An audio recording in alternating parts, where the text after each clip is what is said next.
Guys, kalian udah dengar belum kasus terkait perusahaan nasional yang bergerak di bidang perbankan?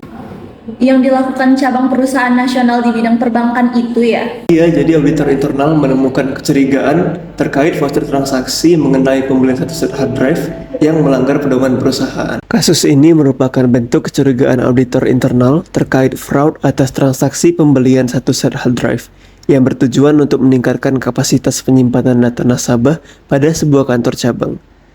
Berdasarkan deskripsi kasus, nilai transaksi dianggap material, tetapi dalam rentang harga yang wajar. Kecurigaan dimulai dari voucher transaksi yang menunjukkan bahwa alamat vendor yang mensuplai pembelian perangkat tersebut terletak di area residensial di sebuah daerah di luar Jakarta. Sedangkan, perusahaan perangkat multinasional tersebut merupakan perusahaan yang hanya memiliki distributor utama di wilayah ibu kota Jakarta Pusat dan tidak memiliki distributor eceran di daerah lain. Jadi menurut kalian, apakah kasus ini bisa kita katakan sebagai fraud?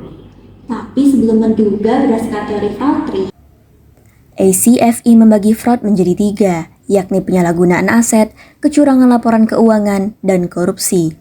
Dugaan fraud terjadi dalam pembelian aset yang melanggar pedoman pengadaan aset perusahaan dengan bertransaksi melalui vendor fiktif, sehingga diduga praktik korupsi. Korupsi ini muncul karena adanya konflik of interest dari pihak berwenang yang bertindak demi kepentingan pribadi. Pengembangan fraud triangle teori menimbulkan fraud diamond theory, di mana penyebab terjadinya korupsi adalah tekanan, kesempatan, alasan rasional, dan kemampuan. Diduga, kasus yang terjadi dalam perusahaan perbankan keuangan berupa rekayasa skema pengadaan barang. Transaksi pembelian satu set hard drive dilakukan dengan vendor fiktif karena alamat tidak sesuai dengan perusahaan multinasional yang seharusnya menjadi vendor. Kemungkinan terdapat kerjasama dengan pihak-pihak lain yang terindikasi. terus apa mungkin rekayasa ini cuma dari divisi IT aja? Gak mungkin sih, diduga ada 5 pihak yang terlibat selain divisi IT, yaitu Divisi Keuangan, Divisi Pengadaan Barang, Vendor X luar Jakarta, Supervisor Penunjang Operasional, dan Top Level Management yang saling bekerja sama atau tidak menjalankan kewajibannya dengan baik. Fraud diduga dimulai sejak awal proses perencanaan pengadaan satu set hard drive dengan vendor yang berbeda, sampai melakukan transaksi pembelian sesuai voucher transaksi.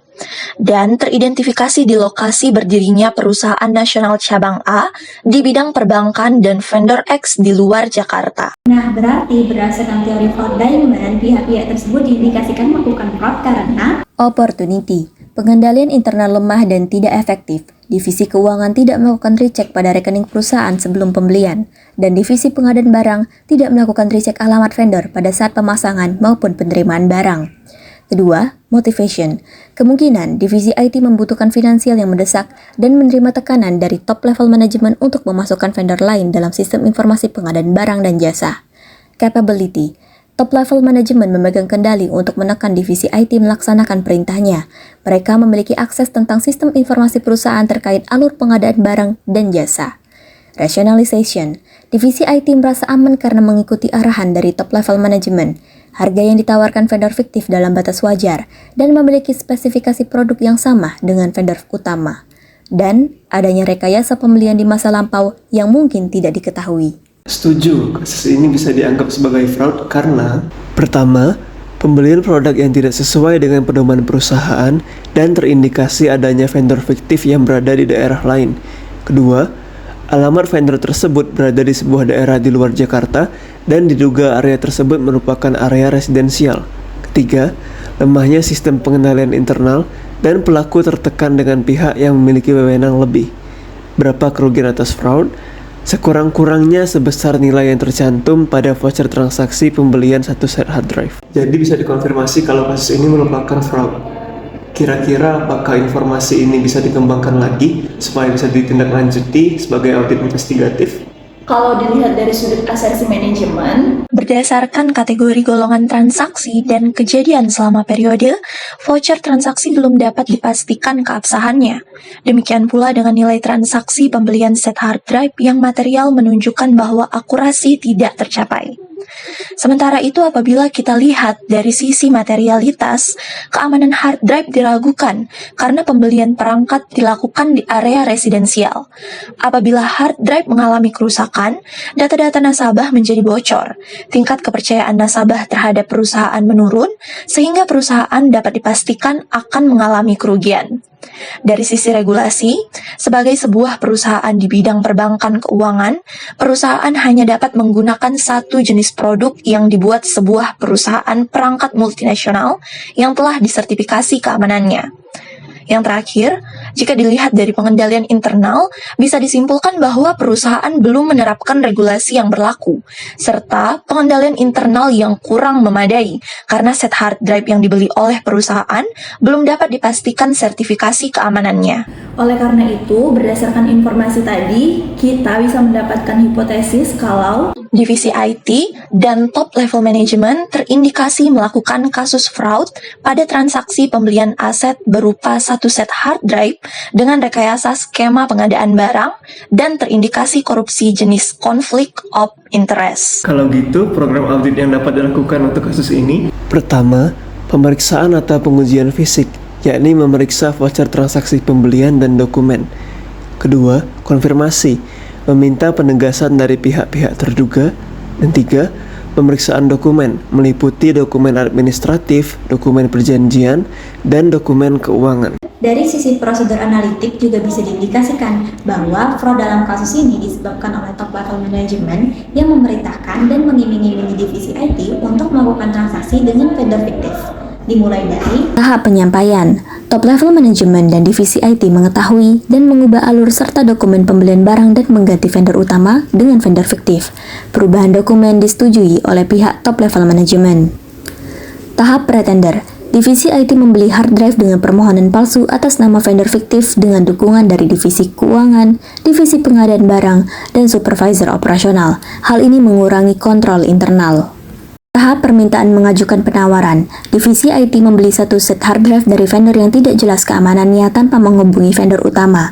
Diduga, vendor tersebut beroperasi dari area residensial tanpa izin usaha. Selain itu, vendor tersebut bukan cabang resmi dari vendor utama yang hanya memiliki distributor resmi di Jakarta Pusat.